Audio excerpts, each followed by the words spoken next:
Well, welcome to week one of Geography 212, an introduction to meteorology. We're just going to jump right in here, take a look at this first slide.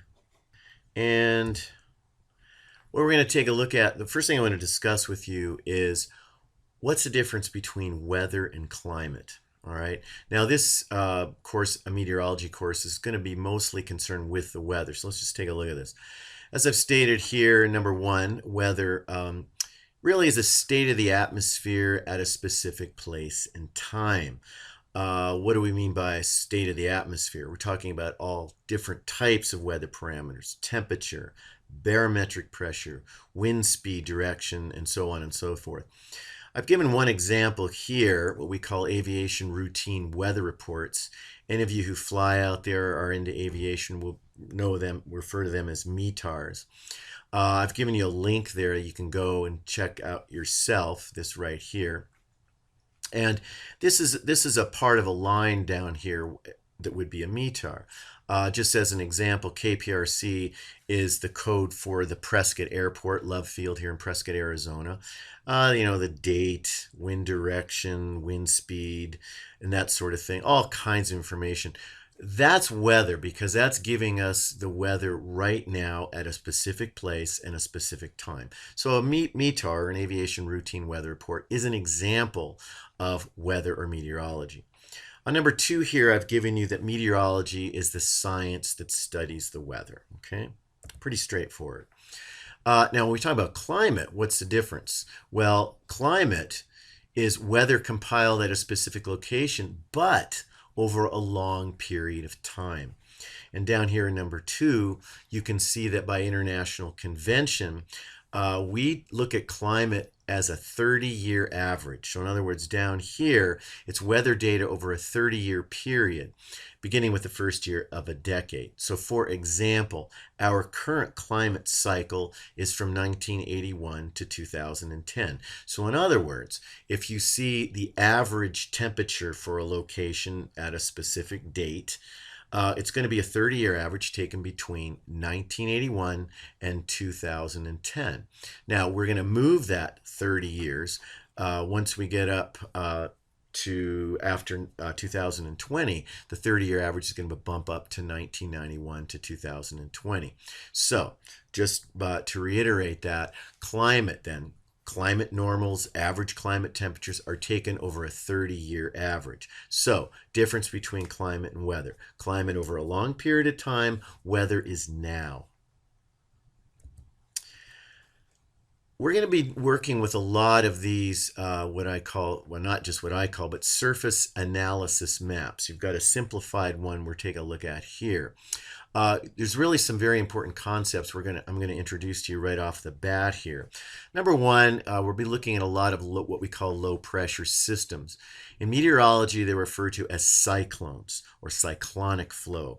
In the northern hemisphere, these low pressure systems or cyclones feature counterclockwise circulation with air that ascends from bottom to the top in the center. So in other words, we take a look at this low pressure system here over northern Nevada.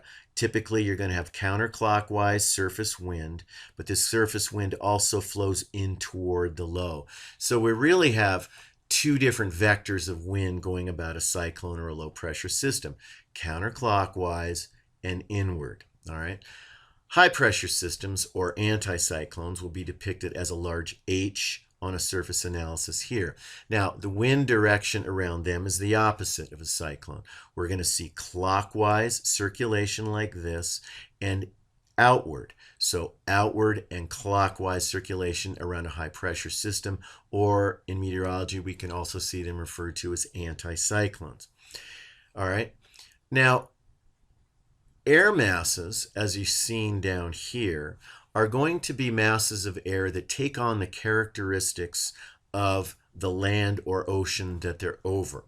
So let's take a look at this high pressure system or air mass. There's another air mass up here. This air mass is going to take on the characteristics of the land that it's over. This is Canada. So if it was in the winter time, this characteristics would be relatively dry and cold. All right. If you're an air mass that develops over dry, cold air, we call it a continental polar air mass. Continental is because it forms over land, polar, and it's therefore dry. The polar aspect is it's cold. All right. Now, you can be a cold air mass that forms out over the North Pacific or the North Atlantic. In this case, you're going to be a moist air mass, which is going to give it the maritime name, but you're also going to be cold, which is going to give it the polar name. So you're moist and cold. If it's an air mass, it develops over the North Atlantic or the North Pacific. Okay, if you're an air mass that develops over warm water, you are a maritime tropical air mass. And so typically over the South Atlantic, over the Gulf of Mexico, and over the Southern Pacific Ocean, you're going to see air masses develop there that are going to be both moist and warm.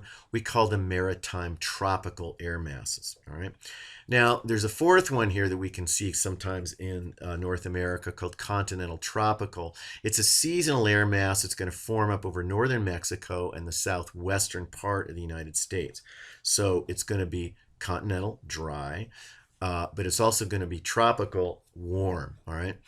The reason I'm bringing up these air masses now is that as these air masses form up and start moving across the planet, these air masses do not mix. So in other words, if we have a continental polar air mass like we'd see right here, moving into, let's call this a maritime polar air mass here, they don't mix. The reason they don't mix is because they have different densities. So in other words, if this air mass is dry, this air mass is moist, that's a density difference. Also, if this air mass is cold and this air mass is relatively warmer, that's going to also be a density difference.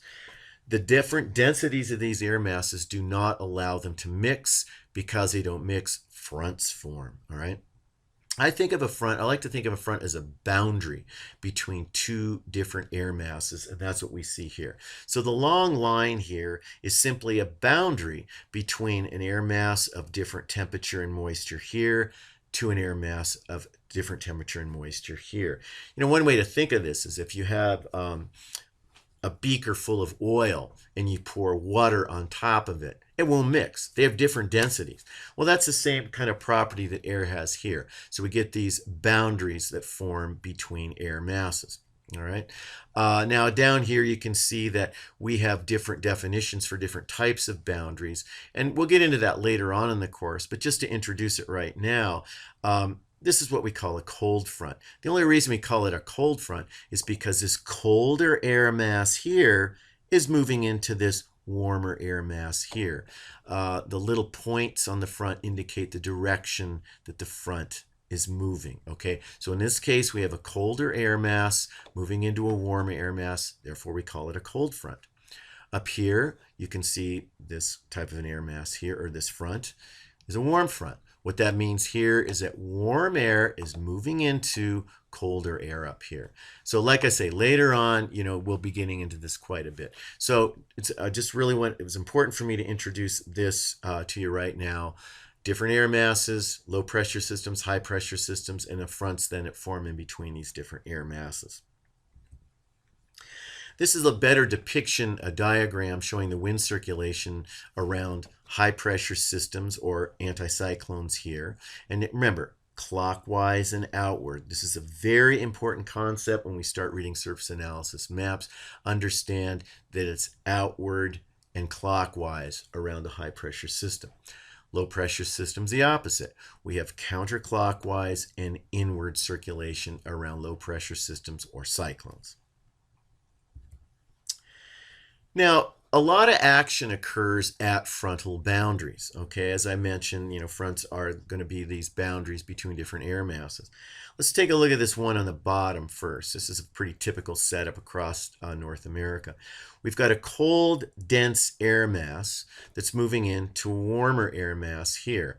Cold air is denser, so as it moves into the warm air is less dense, causes the warm air to lift up above the cold air, and this cold air basically just plows through the warm air.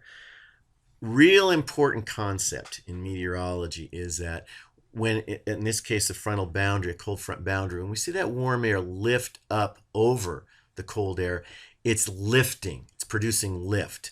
Whenever we see lift produced, we're seeing that air is going to cool off as it gets higher and higher. The air gets colder as it leaves Earth's surface. As we ascend from Earth's surface, it gets colder.